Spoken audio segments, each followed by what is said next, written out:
ये अब यहाँ से देखना है।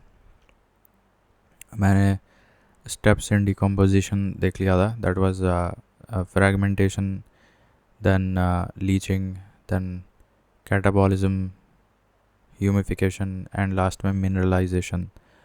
और फिर हमने देखा था इकोटोन एंड एज इफेक्ट, ठीक है। Then some important functions of ecosystem देखें तो एनर्जी फ्लो होता है इकोसिस्टम में, और ये मैंने बताया था कि प्रोडक्टिविटी, ग्रॉस प्रोडक्टिविटी नापी जाती है gram per metre square per year, whereas net productivity is measured by subtracting the productivity lost during respiration from the gross productivity, ठीक है। Then some important functions of ecosystem में energy flow होता है, then nutrient cycling होता है। Nutrient cycling is biogeochemical cycles, जो हम अभी पढ़ेंगे, कार्बन साइकिल, नाइट्रोजन, सल्फ़र वगैरह। तो वो साइकिल बनाने में भी इकोसिस्टम का रोल है, तो that's another function of ecosystem. Then energy flow is another function of ecosystem. Then ecological succession is another role of ecosystem, ठीक है। अब ये 10% रूल ऑफ एनर्जी और प्रोडक्टिविटी सब लोग जानते हैं, इसमें ज़्यादा रॉकेट साइंस नहीं है। ये यही होता है कि जैसे अब जो प्राइमरी प्रोड्यूसर्स हैं, बेसिकली जो घास वगैरह है, मान लो हिरण खा रहा है तो उसको 10% एनर्जी ही मिलेगी। फिर हिरण को शेर खा लेगा तो शेर को 10% ही मिलेगा उसका, ठीक है। तो इस तरह से बहुत ही कम एनर्जी मिलती है as we move up the trophic level. तो यही देखो आप, मान लो ये 20,000 kilo calorie per metre square per year है एनर्जी स्टोर्ड एज बायोमास, ठीक है। फिर उसको ये सब खाएंगे चूहे, इंसेक्ट्स वगैरह, तो उनको 2,000 ही मिलेगी, ठीक है। फिर इन इंसेक्ट्स को कोई खाएगा, मेढक क्या, चूहा, चिड़िया, गिद्ध वगैरह, तो उनको 2,000 का 10% मिलेगा। तो इस तरह से टॉप वाले को सबसे कम एनर्जी मिलती है, ठीक है। और यही है इसमें, ठीक है। Organisms at the trophic level 1 exhibit primary productivity while T2 exhibit secondary productivity. In marine ecosystems, food chains are like as follows. अब जो पिरामिड्स वाले कॉन्सेप्ट है वो देखने जा रहे हैं हम लोग, बट बिफोर दैट मरीन में क्या होता है कि फाइटोप्लैंक्टन्स होते हैं जो they act as basically the primary producers. तो फाइटोप्लैंक्टन्स की श्रेणी में डायटम्स भी आ जाते हैं, यूनिसेलुलर प्रोड्यूसर्स भी आ जाते हैं, उनको खाते हैं जू प्लैंक्टन्स, ठीक है। और फिर जू प्लैंक्टन्स को खाते हैं carnivorous, which are like crustaceans, crabs हो गया, बार्निकल, प्रॉन, श्रिम्प्स, ये सब स्मॉल मरीन ऑर्गेनिजम्स हैं जो कि जू प्लैंक्टन्स को खाते हैं। फिर कार्निवोर्स को भी, आई मीन क्रस्टेशियंस वगैरह को, श्रिम्प्स, प्रॉन्स, बार्निकल्स वगैरह को खा लेते हैं tertiary carnivores, which are like larger organisms like herring fishes. तो इस तरह से मरीन इकोसिस्टम, मरीन में ट्रॉफिक लेवल चलता है। ना food chains are of two types, एक होता है ग्रेजिंग, एक होता है detritus. Energy flows unidirectionally in food chains, but practically energy flows in food web of many food chains. मतलब फूड वेब में तो कई सारी फूड चेन्स होती है, तो अगर सिर्फ हम फूड चेन की बात करें तो वहाँ तो ठीक है, यूनिडायरेक्शनल फ्लो ऑफ एनर्जी होता है, बट फूड वेब में, एंड वैसे भी देखा जाए इन रियल सिनेरियो वर्ल्ड में, फूड चेन तो नहीं एग्जिस्ट करता। There is complex food web और हर तरफ एनर्जी फ्लो हो रही होती है। तो more complex the food web, more stable will be the ecosystem. ये एक अनदर फैक्ट है, जितना ज़्यादा कॉम्प्लेक्स होगा फूड वेब उतना ज़्यादा स्टेबल होगा इकोसिस्टम। देन एल्टोनियन पिरामिड्स और इकोलॉजिकल पिरामिड्स देख रहे थे, तो इसमें pyramid of numbers and energy always upright in both ecosystems, मतलब terrestrial as well as marine. But in parasites pyramid of number is inverted, spindle shaped in ecotone. तो ecotone का तो नहीं पूछता है कोई, बट जैसे नॉर्मल फूड चेन की बात करें या ग्रेजिंग फूड चेन की बात करें, तो दैट इज़ वो जो है अपराइट होता है both pyramid of number and pyramid of energy. तो pyramid of number as well as pyramid of energy दोनों ही जो होता है अपराइट होता है pyramid, in terms of pyramid of number and energy in both the ecosystems, right? So pyramid of numbers and energy always upright in both the ecosystems, both in parasites. But parasites के case में क्या होता है कि pyramid of number is inverted. Pyramid of number is inverted in case of parasites. Then pyramid of biomass is inverted in marine ecosystem. Pyramid of biomass is inverted in marine ecosystem while upright in terrestrial ecosystem, right? तो pyramid of biomass is inverted in marine ecosystem, मतलब biomass का pyramid marine ecosystem में inverted होता है, ठीक है, while upright in terrestrial ecosystem, और biomass का पिरामिड टेरेस्ट्रियल इकोसिस्टम में अपराइट होता है, ठीक है। तो देखो टाइप्स ऑफ पिरामिड पहले देख लो, एक होता है पिरामिड ऑफ नंबर, एक होता है पिरामिड ऑफ एनर्जी, फिर एक होता है पिरामिड ऑफ बायोमास। तो स्टार्टिंग फ्रॉम बायोमास अगर देखें तो पिरामिड ऑफ बायोमास जो होता है मरीन में इन्वर्ट हो जाता है और टेरेस्ट्रियल इकोसिस्टम में अपराइट होता है, पिरामिड ऑफ बायोमास, ठीक। Then pyramid of numbers and pyramid of energy, इनकी अगर बात करें तो pyramid of number as well as pyramid of energy ये अपराइट होता है दोनों ही इकोसिस्टम्स में। बट अगर हम पैरासाइट्स की बात करें, डेट्रीवोर्स वगैरह की, तो वहाँ पे pyramid of number as well as energy दोनों इन्वर्टेड हो जाता है, ठीक है, इतना याद रखना है। तो pyramid of numbers as well as pyramid of energy दोनों ही इकोसिस्टम्स में, terrestrial as well as marine दोनों इकोसिस्टम्स में, pyramid of number as well as pyramid of energy upright होता है। वेराज अगर हम पिरामिड ऑफ बायोमास की बात करें, पिरामिड ऑफ बायोमास, सो वो टेरेस्ट्रियल में अपराइट होता है और मरीन में इन्वर्ट हो जाता है, ठीक है। फिर bio accumulation, so that is the increase in concentration of a pollutant in an organism, while biomagnification is the increase in concentration of a pollutant in the food chain. तो यहाँ अगर accumulation की बात हो रही है तो that is basically related to a particular organism, but अगर magnification word लिखा है तो that actually pertains to the entire food chain, and it is in both the cases it is talking about a pollutant. So if you draw a pyramid from pollutants perspective, its concentration is more in higher trophic levels, giving an inverted pyramid. For example जैसे पॉलीक्लोरिनेटेड biphenyl की बात करें तो ये जितना higher trophic levels में जाएंगे उतना ज़्यादा मिलेगा, मतलब कॉन्सेंट्रेटेड मिलेगा। Now we come to ecological succession topic, ठीक है। अब इसमें देखो ये सबसे स्टार्टिंग फेज़ में क्या होता है कि टाइम, इधर से टाइम स्केल बढ़ रहा है।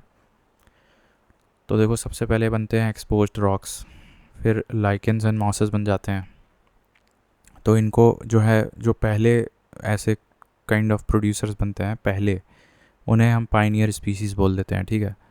अब फिर उसके बाद फिर एनुअल वीड्स, पेरिनियल वीड्स, फिर श्रब्स, फिर एस्पेन छोटे पौधे, फिर बड़े ट्रीज़, ठीक है। इस तरह से सक्सेशन होता है। तो वो तो सिर्फ एक आइडिया देने के लिए बना दिए थे डायग्राम, बट अब ये देखो in the above diagram the first plant community to develop is the lichens and the mosses, which are called as pioneer community or pioneer succession, while beech, maple and broadleaf forests are complex, stable and mature and long lasting, जो कि अंत में दिख रहे हैं। सो इन्हें basically climax community बोलते हैं, सक्सेशन, क्लाइमैक्स सक्सेशन बोलते हैं। All the intermediate communities are generally called seres और सीरल कम्युनिटीज़, ठीक है। Serial communities या series, simply series. Destruction of a serial community due to natural calamity is not permanent, as the succession resumes and restarts after a while, giving rise to secondary succession. तो ये तो primary succession है, ठीक है। अगर किसी serial community रुक जाती है, सक्सेशन स्टेज उसका रुक जाता है due to a natural calamity, तो again the succession restarts, that will be called as secondary succession. अब इसमें क्या होता है कि सक्सेशन में कुछ स्टेप्स होते हैं, जैसे nudation, invasion, competition, reaction and stabilisation. So इसका जो है निमोनिक हमने पढ़ा था कहीं शायद,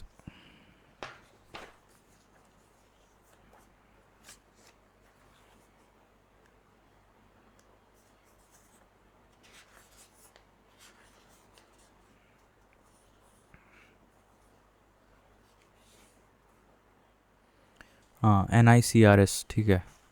तो NICRS इसका निमोनिक था, that is nudation, invasion, competition, then response, I mean reaction, and last में स्टेबलाइजेशन। सो दीज आर, अगर फिलोसफिकल व्यू पॉइंट से देखो, every serial community going into the next serial community, philosophical point से अगर steps को describe करने की कोशिश करें तो फिर न्यूडेशन आएगा, इन्वेजन, कंपटीशन, फिर reaction and then finally stabilisation, ठीक है। When succession is caused by living inhabitants of that community itself, the process is called autogenic succession, while change brought about by the external forces is known as allogenic succession.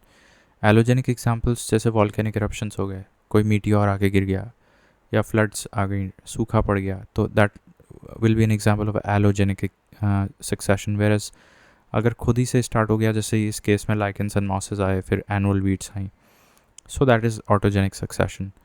फिर types of series हैं, जैसे हाइड्रोसेरे है, तो succession in aquatic habitat को हाइड्रोसेरे बोलते हैं।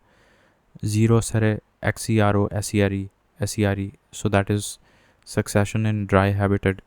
लिथोसेरे, so lithosere में succession on a bare rock surface होता है, दैट, ठीक है। Then psammosere, so I think that is sandy areas में सक्सेशन होता है, that is called psammosere, PSAMMOSERE, P silent. तो psammosere, that is the succession initiating on sandy areas. फिर halosere है, succession starting in saline soil और water. Saline water में भी अगर होता है तो that will be called as halosere. Then senile, SENILE, succession of microorganisms on dead matter. And eosere, EOSERE, eosere, that is development of vegetation in an era. Development of vegetation in an era, right? So some more terms, ये मतलब इसको ध्यान देना है। eosere basically development of vegetation in an entire era की बात कर रहा है, तो that is eosere. Then some more terms, xerarch refers to succession that occurs on land where moisture is low. मतलब ये वही चीज़ हो गई, जीरो सेरे से मिलता जुलता हो गया। Similarly, succession occurring in water body is called hydrarch. तो hydrarch is similar to hydrosere, ठीक है, and xerarch is similar to xerosere. Then types of relationships or mutual biotic associations, ये भी देख लेते हैं।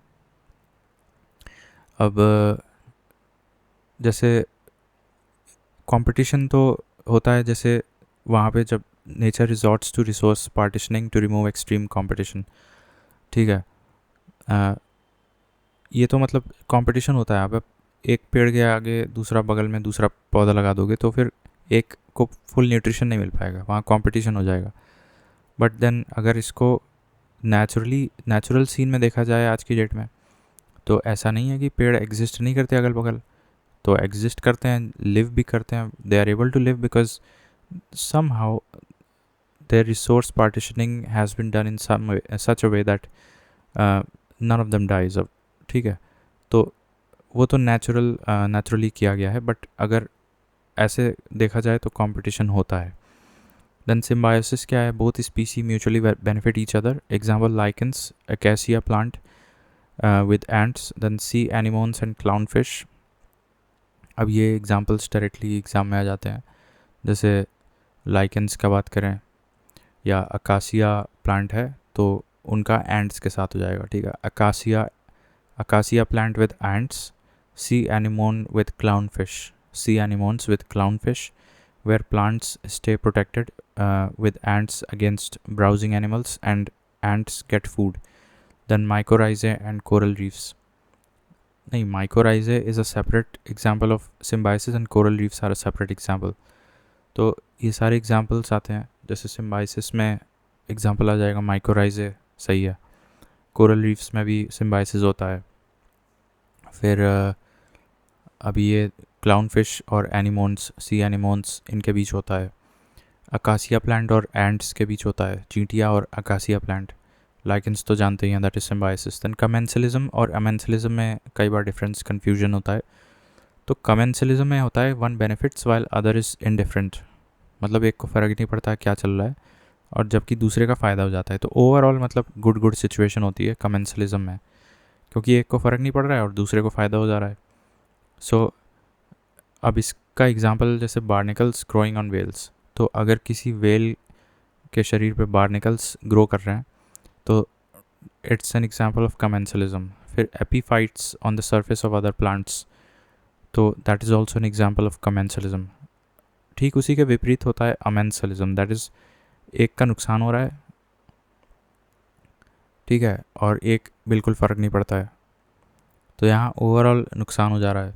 अब जैसे वॉलनट ट्रीज़ जो होता है, जो अखरोट का walnut tree grows such that its roots release certain chemicals in soil beneath which thwarts और blocks the growth of any other plants near by.